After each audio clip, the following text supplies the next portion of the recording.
Hi friends, இன்னைக்கு நான் பசலி கீரை இதுதான் செய்ய போகிறோம். இதுதான் பசலி கீரை. இங்கே பார்த்தீங்களா, வெண்டைக்காய் மாதிரி பிசு பிசுன்னு இருக்கும், ஆனால் நல்லா இருக்கும், டேஸ்ட்டாக இருக்கும். குழந்தைங்களுக்கும் செஞ்சு கொடுக்கலாம். என்னென்ன பொருள் அப்படின்றத நம்ம அப்படியே சமைச்சிக்கிட்டே பார்க்கலாம். தும்மல் வருது. பசலி கீரை என்ன செய்ய போகிற? பசலி கீரை இன்னைக்கு குழம்பு வைக்க போகிறோம். பசலி கீரை குழம்பு 2 ஸ்பூன் அளவுக்கு எண்ணெய் விட்டுக்குவோம். 2 ஸ்பூன், அதில் ஸ்பூனில் எண்ணெயே வர மாட்டேங்குது. 2 ஸ்பூன் எண்ணெய் விட்டுக்குவோம். ஒரு 1/2 ஸ்பூன் அளவுக்கு கடுகு சேர்த்துக்கலாம். கடுகு லைட்டாக வெடிச்சு வரவும் ஒரு கொத்து கருவேப்பிலை, 3 வரமிளகாய் கிள்ளி வச்சுருக்கேன், அதை சேர்த்துப்போம்.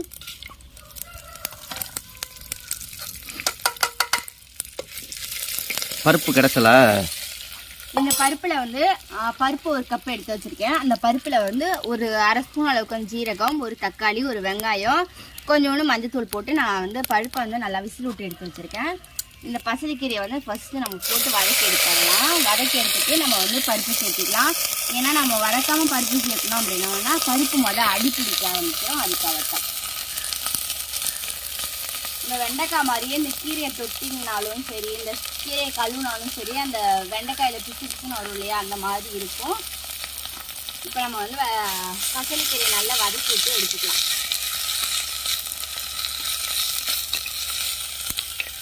நம்ம சேனலை சப்ஸ்கிரைப் பண்ணலாம் பண்ணிக்கோங்க, லைக் பண்ணலாம் பண்ணிக்கோங்க. ஆமாம். என்ன வீடியோ இந்த மாதிரி இருக்கேன்னு நினைக்காதீங்க, ஒரு டிஃப்ரெண்ட்டாக எடுத்து பார்ப்போமே அப்படிங்கிறதுக்காக தான் பண்ணுவோமே.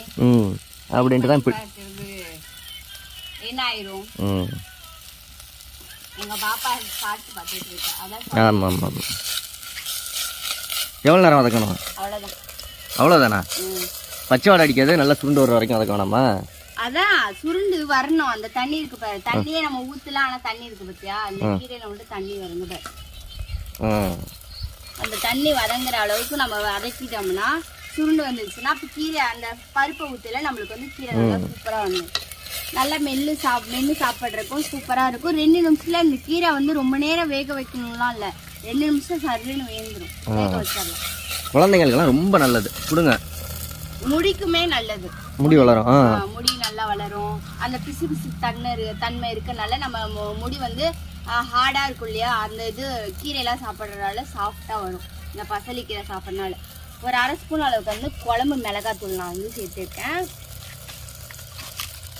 இது கூட ஒரு 1/2 ஸ்பூன் அளவுக்கு உப்பு சேர்த்துக்கலாம். பருப்புல நீங்க உப்பு போட்டிருந்தீங்க அப்படின்னா இதுல பார்த்து சேர்த்துக்கோங்க. நான் பருப்புல உப்பு போடல, அதான் 1/2 ஸ்பூன் சேர்த்துருக்கேன்.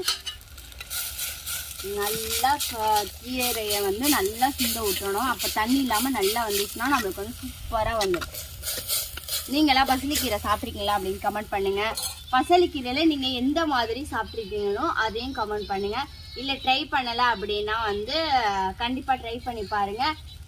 கீரையெல்லாம் எவ்வளோன்னு சொல்லியிருந்தாங்க, 20 ரூபா 25 ரூபான்னு சொல்லியிருந்தாங்க. இங்கே கிராமத்தில் எல்லாமே சீக்கிரம் கிடைக்கிறனால ஒரு சில கீரையெல்லாம் எங்கள் வீட்டுக்கிட்டே கிடச்சிரும். ஒரு சில கீரையெல்லாம் நாங்கள் போய் டவுனில் வாங்கணும். அது ஒவ்வொரு கீரையும் ஒவ்வொரு கீரை ஒரு 10 ரூபா 15 ரூபா அவ்வளோதான், அதுக்கு மேலே இருக்காது. நாங்கள் வாங்கின கீரை எல்லாமே 15 ரூபா தான். அப்படிதான் 10 ரூபா தானே? 10 ரூபா தான். 10 ரூபா தானேங்க? 10 ரூபா ஒரு கீரை. எல்லா கீரையும் நாங்கள் வாங்கின எல்லா கீரையுமே 10 ரூபா தான். நம்மளுடைய கீரை நல்லா சுருண்டு வந்திருக்கு பார்த்தீங்களா. நம்ம போட்ட கீரையே இல்லாமல் எப்படி நல்லா இதாகிடுச்சு. இந்த அளவுக்கு நம்ம எடுத்துக்கணும். இந்த ஸ்டேஜில் நம்ம எடுத்து வச்சிருக்க பருப்பை உள்ள ஊற்றிடலாம்.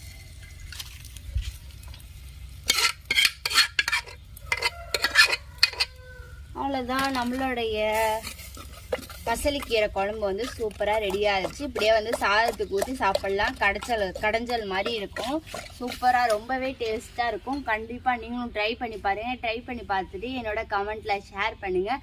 இந்த வீடியோ பிடிச்சிருச்சு அப்படின்னா லைக், ஷேர், கமெண்ட் பண்ணி சப்ஸ்கிரைப் பண்ணுங்கள். பாய் பாய். வாழ்க தமிழ்.